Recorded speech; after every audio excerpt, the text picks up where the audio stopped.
Қабылдай ма, қабылдамайды ма? Қайда жатыр мәселе? Я жаңасы, я ескісі, не өзгерді десе де. Алтақ күнде жазылған құжат салмай ма ел ертеңіне сызат. Қағазға бәрін мінсіз салат, бюрократия шатастырат. Аз күнде жазып шығатындай, немене жазды ма GPT-чат? Сонымен қазақстандықтар жаңа конституцияны талқылап жатыр.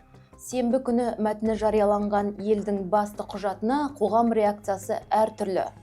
Ол түсінікті де. Үлкен бір топ бар. Құжатты қолдайтын, әрі қорғайтын. Олар сол құжатты 6 күнде жазып шыққан.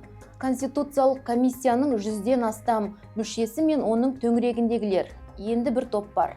Қарсылық білдіріп жатқандар. Олар аз, бірақ олардың да өз уәжі бар. Енді рет-ретімен. Әлеуметтік желіде әжуа болған тағы бір тұс, ол ата заңның 6 күнде жазылып шыққаны. Әйтпегенде, осыдан тура 2 апта бұрын ғана Қызылордада өткен құрылтайда аздап қана өзгертеміз деген риториканың қашан, қалай жаңа құжатқа айналып шыға келгеніне көпшілік аң-таң. Бұл асығыстықтың астарында не бар деп жұрт дабыраға салынуда. Ал екінші тараптың айтуынша бұл 6 күндік жұмыс емес, 6 айдан бері талқыланып келе жатқан өзгерістер. Тіпті қызды-қыздымен депутат Айдос Сарым мен жаңа конституцияны бір түнде жазып шығамын депті мыс. Керек десеңіз, бір түннің ішінде конституцияның жобасын жазып шығуға болады. Сенесіз бе? Сіз жаза аласыз ба? Жаза аламын. Екіншіден, комиссияның құрамына деген қоғамның сенімі. Ол шыны керек шамалы.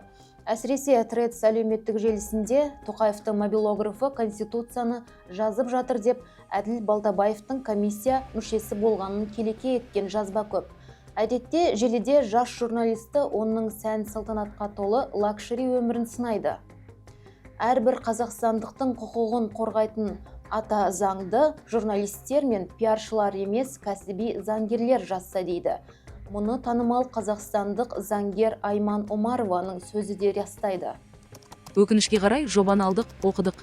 Конституцияны бұл күйінде қабылдамақ түгілі талқылауға да болмайды. Бұл құжатты қабылдасақ кемсітушілікке, адам құқығының жаппай бұзылуына жол береміз. Жобаны қайта қарауға жіберіп, жұмыс тобының құрамына әр саладағы заңгерлерді тарту қажет.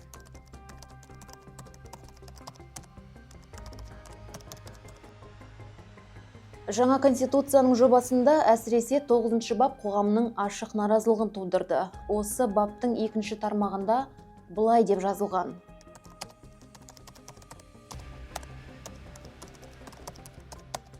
Кейбір белсенділердің айтуынша, орыс тілін конституциядан сызып тастау қазіргі теңселіп тұрған геосаяси жағдайда әсте мүмкін емес. Бәлкім ол рас та шығар. Қазақстандықтар онда ресми тілдер қатарына орыс тілінен бөлек ағылшын немесе түрік тілдерін қосуды ұсынды.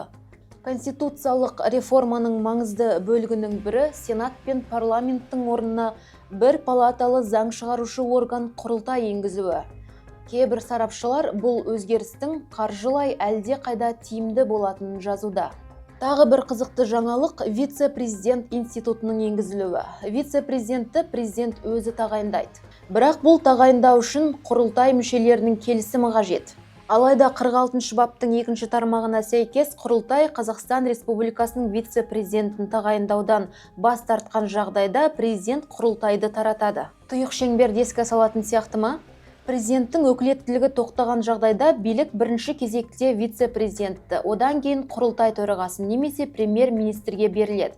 Артынша 2 айдың ішінде дереу сайлау өткізіледі. Мұндай тәртіп билікті күшейту үшін емес, елдің тұрақтылығын қамтамасыз етуге бағытталған қадам дейді. Тарихқа көз жүгіртсек, мемлекет басшысыз қалған елдерде азаматтар арасындағы дүрбелең қарулы қақтығыстарға ұласып, соңында сепаратистік толқуларға алып келгенін көреміз. Сондықтан бұл болашақ болу мүмкін жер тұтастығына төнетін қауіпті алдын алу деп болжадық.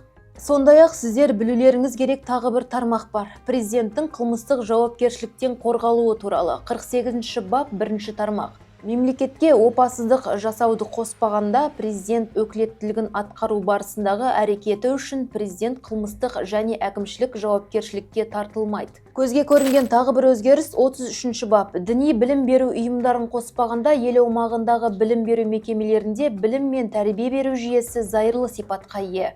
Яғни біздің пайымша мектептерде діни атрибутикаларды пайдалануға немесе діни ритуалдар жасауға тыйым салынады. Зайырлы көзқарасты ұстанатын гуманист адам үшін бұл жақсы жаңалық. Бірақ діни радикал ағымдағы адамдар бұны қалай қабылдайды, ол жағы белгісіз. Жаңа конституцияда басты назар жер тұтастығына және оның бөлінбейтініне аударылды. Бұл туралы президент те ұлттық құрылтай отырысында баса айтқан болатын. Президенттің өзі мінберден ұлттық қауіпсіздік туралы бірнеше рет айтса, демек көзге көрінбейтін қауіп расымен де бар деп долбарлап отыр сарапшылар.